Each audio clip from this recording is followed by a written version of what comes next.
কেননা ওলি আজাদ তো খুদা বেজান। তামাম পৃথিবীর জমিনে ইসলামের আলো কাদের রক্তের বিনিময়ে ঝরেছে তোমরা জানো? তামাম পৃথিবীর জমিনে কাদের রক্ত দ্বারা ইসলাম প্রচার হয়েছে তোমরা কি জানো? আল্লাহ নবী যখন লা ইলাহা ইল্লাল্লাহু মুহাম্মাদুর রাসূলুল্লাহ এই কলেমা দাওয়াতটা দিতে লেগেছে, কেউ মানতে চায় না।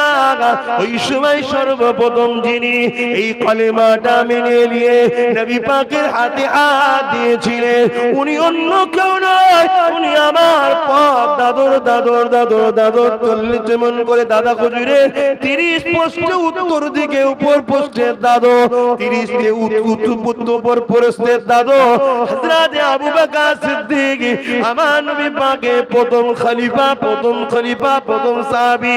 তিনি ইমানের কালেমা পড়ে নিয়ে আল্লাহ নবীর হাতে হাত দিয়েছিলেন।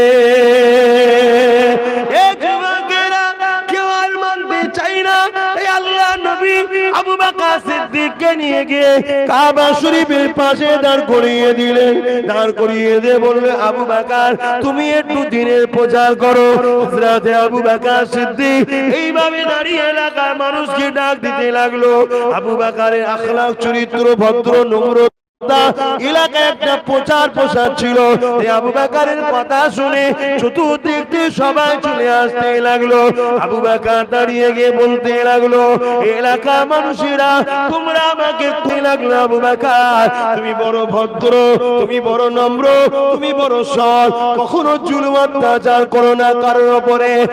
আমার উপরে যখন তোমাদের এতটা বিশ্বাস রয়েছে তাহলে আমি আবু বকর বলি শোনো, ইনি হলেন মুহাম্মদ রাসূল, আর ইনি যে দাওয়াতটা দিতে লেগেছে এই জমিন আসমানের 2, 3, 4, 5টা খোদা নয়, মালিক একজন আল্লাহ।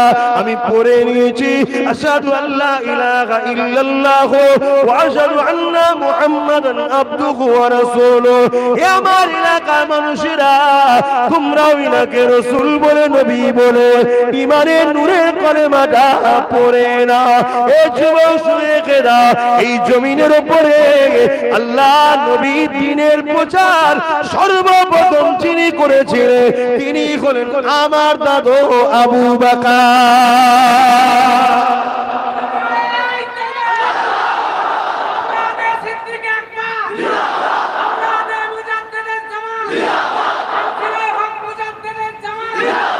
ভাই এবারে আমি জিজ্ঞেস করবো একটা কথা, এই যে আমার দাদু বললাম আপনারা বেজার হলেন? তা আমার দাদুকে আমার দাদু বলবো না? তা আমার দাদুটাকে আপনারা দাদু করতে রাজি নয়? শুধু রক্ত থাকলেই দাদু হয়? অনেক সময় রাস্তা হয়ে যায়, রাস্তা রেস্তা হয়ে যায়, ঠিক না? ঠিক, রক্ত অনেক সময় পর হয়ে যায়, দূর আপন হয়ে যায়। তা আমার দাদুটাকে তোমার দাদু করো না। কিন্তু একটা কথা দিমাগে ঢোকাও তো, ইমাম সাহেবকে আপনি ইমাম সাহেবের বিয়ে ছোট মতো বয়স দেখছি তো, যদি একটু মুরব্বী 80-90 বছর হতো বোঝাবার একটু সুবিধা হতো। কিন্তু ইমাম সাহেবকে দিয়ে বলি কারণ ইমাম একটা সম্মানীয় জিনিস, ইমাম সম্মানের জিনিস। কার ঘরের দায়িত্বে আছে? কিন্তু দুঃখের বিষয় আমরা এখন ইমামের উপরে মাথা মারি, ঠিক না বেটি? না, উচিত নয়। আল্লাহর ঘরের দায়িত্বে যে আছে তার উপরে আল্লাহরই জোর চলবে। অর্থাৎ কোরআন সুন্নাহর বেখিলাফ কিছু কথা হলে তখন কথা হবে, আমভাবে তার বিরুদ্ধে কথা বলার অধিকার নাই, কেন সে আল্লাহর ঘরের দায়িত্বে আছে। হ্যাঁ, কোরআন সুন্নাহর বিরুদ্ধে হলে ওই ইমাম কেন আব্বাস সিদ্দিকী হলেও তাকে মানা যাবে না, কেন আমাদের কাছে আল্লাহ আগে, রাসূল আগে, ঠিক না বেটা? কিন্তু শরীফুন নসব বলে একটা জিনিস আছে। মেজে হুজুরকে মানেন? মেজে হুজুর এই হাদিসটাকে তেনার কিতাবে জায়গা দিয়েছে। শরীফুন নসব থেকে সম্মান করা হলো অজিব। অজিব বোঝেন? অজিব বোঝেন? ফরজের পরে অজিব, কিন্তু শাস্তির দিক দিয়ে ফরজের যা শাস্তি অজিবেরও তা শাস্তি। বুঝতে পারলাম তো নাকি? ফরজ তরক করলে যে শাস্তি, অজিব তরক করলেও সে শাস্তি। কিন্তু ফরজের পরের মাকাম হলো অজিব। করতেই হবে। শরীফুল নসব দেখে সম্মান করতেই হবে। শরীফুল নসব কে?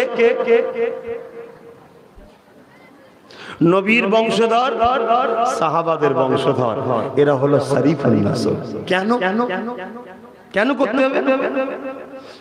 যদি সে শরিয়াত বিরোধী কোনো কাজ করে তার থেকে সরে যাও, তার কথাকে মানা যাবে না, কিন্তু তার সঙ্গে বেয়াদবি করা যাবে না। কেন? এটা এবার বুঝে লাগে।